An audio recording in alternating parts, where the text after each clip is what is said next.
All right, we are here at the Mountaineer Military Museum, and this is Barb. And Barb's going to tell us a little bit about the museum.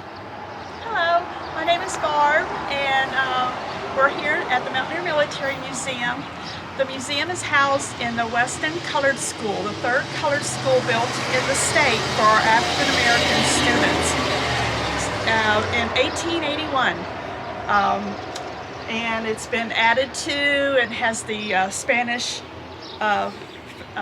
addition there. The top there was a Spanish influence. Closed in 1955 due to segregation, and been used by the Board of Education as a school for VOAG and special needs students. The museum was founded by my husband, who grew up in Clarksburg, West Virginia, and in the early years of the Vietnam War, he and friends from his coal mining community were drafted into service. The draw sent my husband to Germany, his friends to Vietnam, and by the war's end, my husband's the only one who made it home.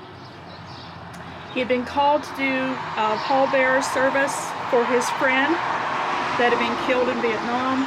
He stood over his grave, looked down, and made a graveside promise and said, "I'll never let anyone forget. The museum is his promise to his friends."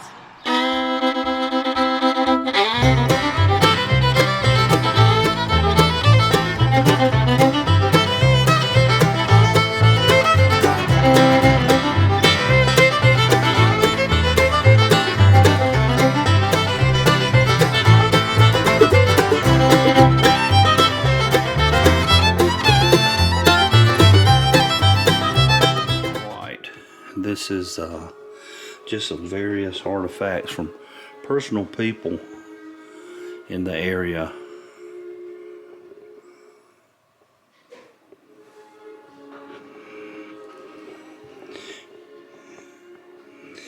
Here's some things that belong to Robert Weaver.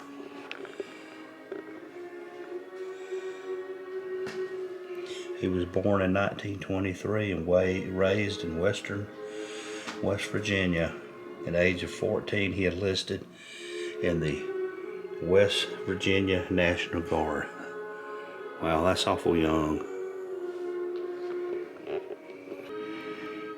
In 1940, at the age of 16, he enlisted in the regular army, and he was present at and survived the attack at Pearl Harbor on December 7th, 1941. He was in the Schofield Barracks.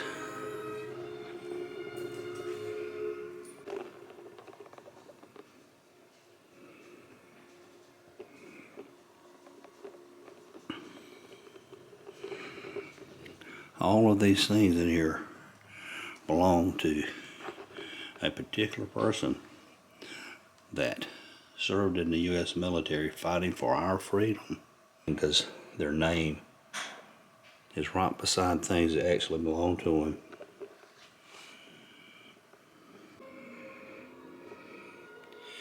(1940 to 1946).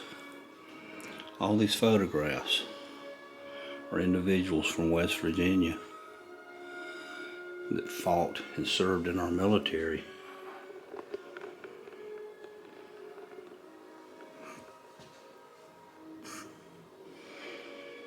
I tell you, this is very humbling.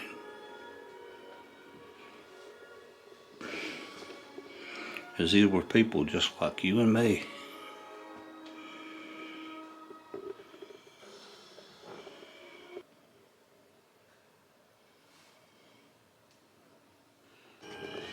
This is called a punji stake.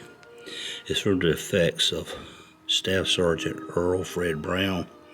It's the one he stepped on during his first tour of Vietnam in 1963. After stepping on the stake, Sergeant Brown was evacuated to the Philippines for medical treatment. The stake remained intact until removed by the medical team. By far, this is the most common type of booby trap, the single punji stick. Punji sticks were sharpened lengths of bamboo or metal with needle-like tips.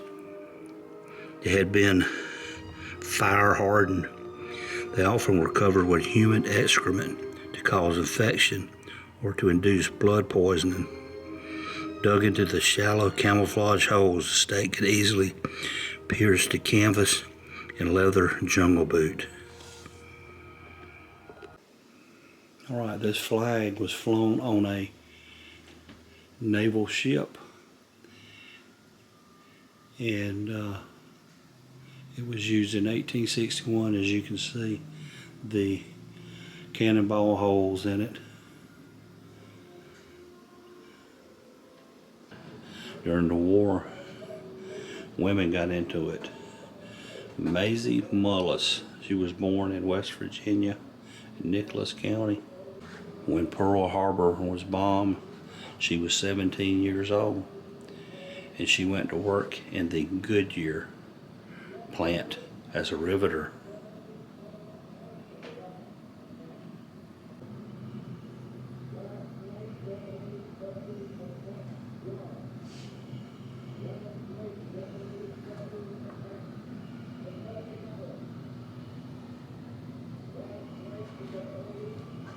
I don't know that I have ever seen a display like this. It says, "I fought for God, family, and country, no regrets."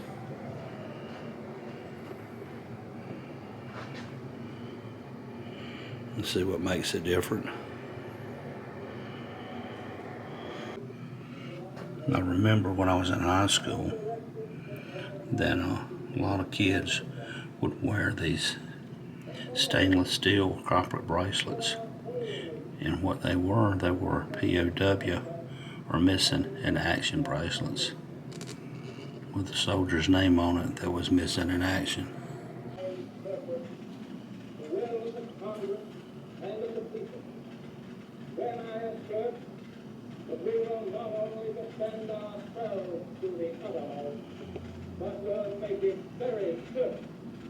Sit around, listen to the radio with the news about the war, and their son is off serving in it.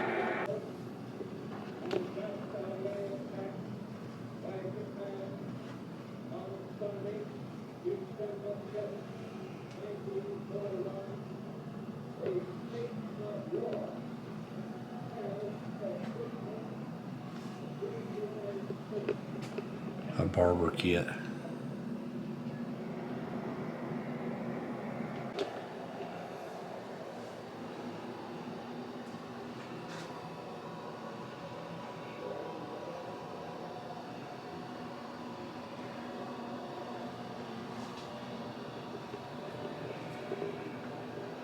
And all these things are things that were taken as war prizes from individuals that participated in the battle.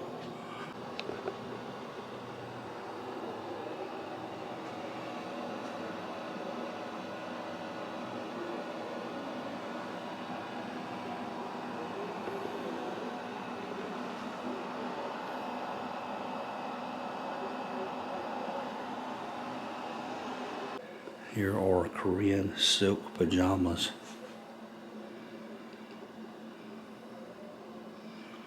Handmade.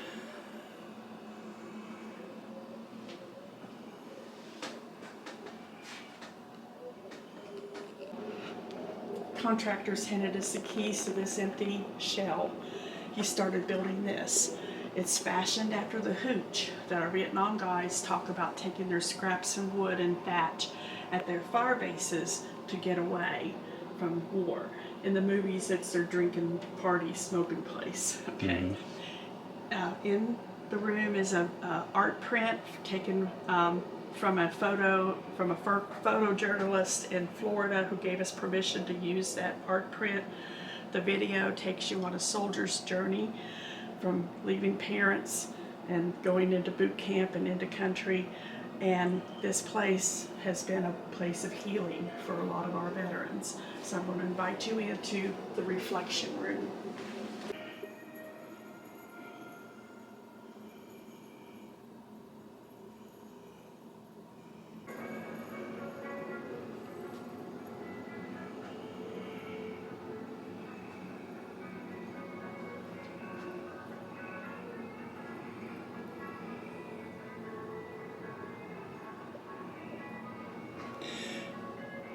He built this diorama to honor his good friend Bill.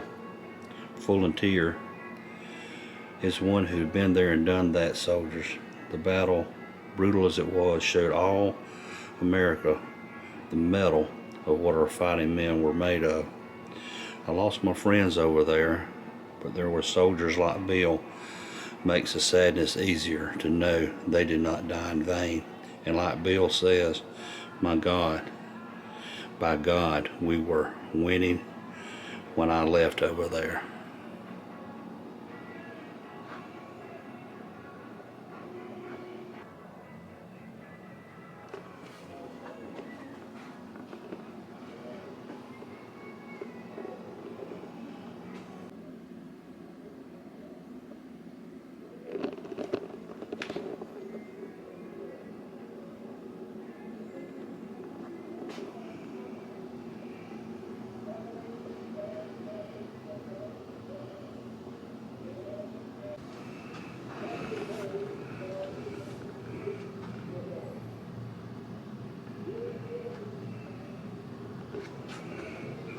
This is called a Polish semi-rigid litter, where they put a wounded soldier.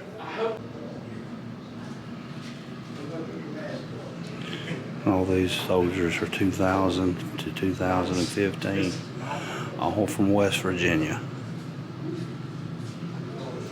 1976 to 1999.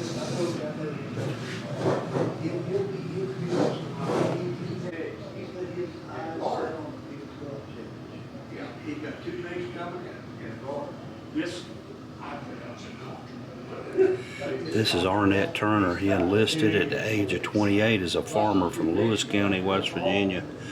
He served at Camp Mills, New York. There he was appointed to the rank of corporal and assigned to the medical department, and then to the 18th Veterinary Hospital Corps. Thomas Stonewall Jackson and Brigadier General of the Union Army Joseph Andrew Lightburn. Actually, both were from West Virginia. Stonewall Jackson moved away when he was little over into Virginia, but him and General Lightburn remained friends all throughout the war.